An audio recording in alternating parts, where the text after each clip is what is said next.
Hi friends, இன்னைக்கு என்ன weight loss recipe பார்க்க போறோம்னு பார்த்தீங்க அப்படின்னா ஓட்ஸ். நான் இன்னைக்கு வந்து ரோல்டு ஓட்ஸ் தான் எடுத்துருக்கேன். இந்த ரோல்டு ஓட்ஸில் பார்த்தீங்க அப்படின்னா high fibre, vitamins and minerals இருக்கிறதுனால உங்களோட வெயிட் லாஸ்க்கு ரொம்பவே யூஸ்ஃபுல்லாக இருக்கும். ரோல்டு ஓட்ஸில் என்னென்ன பெனிஃபிட்ஸ் இருக்குன்றதை இப்போ பார்க்கலாம். ரோல்டு ஓட்ஸை எடுத்துக்கிறதுனால உங்களுக்கு தைராய்டில் இருக்கவங்களுக்கு, பிசிஓஸ், டயபிட்டிஸ் இருக்கவங்களுக்குலாம் வந்து இந்த ஓட்ஸ் எடுத்துக்கும் போது உங்களுக்கு இதெல்லாம் வந்து உங்களுக்கு ரொம்பவே கண்ட்ரோலாக இருக்கும். அண்ட் தென் சுகர் லெவலும் ரொம்ப கண்ட்ரோலில் வச்சுக்கும். குயிக்காக டைஜஷனும் ஆகும் இந்த ஓட்ஸ் எடுத்துக்கும் போது. அதுக்கப்புறம் ஃபேட் பர்னிங்லாம் உங்களுக்கு ரொம்ப சீக்கிரமே வந்து இந்த ஓட்ஸ் எடுத்துக்கும் போது ஃபேட் பர்னிங்கும் ரெடியூஸ் ஆகும். இப்போ வாங்க நம்ம வந்து ரோல்டு ஓட்ஸ் எப்படி ப்ரிப்பேர் பண்ணுறதுன்றதை பார்க்கலாம்.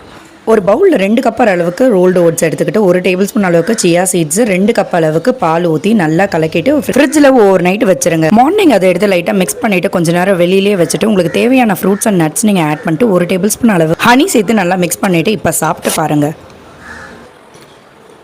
ரொம்பவே சூப்பராக இருக்குங்க. இந்த ஓட்ஸ் ரெசிபி வீடியோ உங்களுக்கு ரொம்பவே யூஸ்ஃபுல்லாக இருக்குது அப்படின்னா நம்ம சேனலை ஒரு சப்ஸ்கிரைப் பண்ணிவிட்டு இந்த 50 டேஸ் வெயிட் லாஸ் சேலஞ்சில் நீங்களும் கலந்துக்கோங்க. தேங்க்யூ.